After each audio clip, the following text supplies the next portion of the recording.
Studio DJ Govind Bihar, DJ Govind Bihar.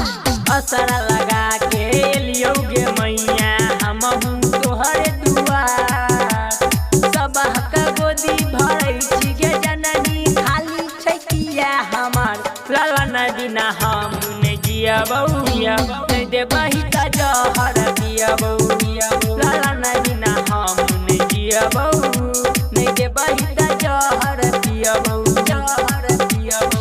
असरा लगा के लियोगे मैया हमहू तोहरे दुआर, सब का गोदी भरै छी गे जननी, खाली छै किया हमार लालन बिना हम नहीं जियबौ, नहीं देबही त जहर पियबौ, लालन बिना हम नहीं जियबौ, नहीं देबही त जहर पियबौ, लालन बिना हम नहीं जियबौ, नहीं देबही त जहर पियबौ, जहर पियबौ।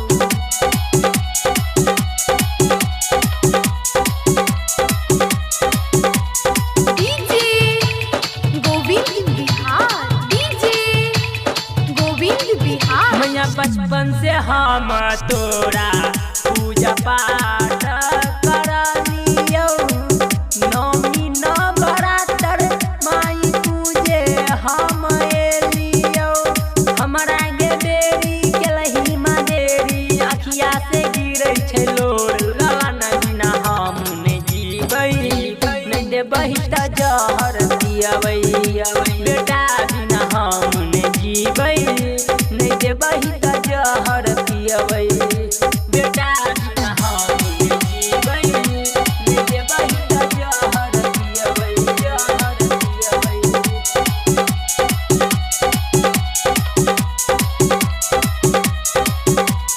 DJ Govind Bihar, DJ Govind Bihar. मैया संतोष लालन कहौ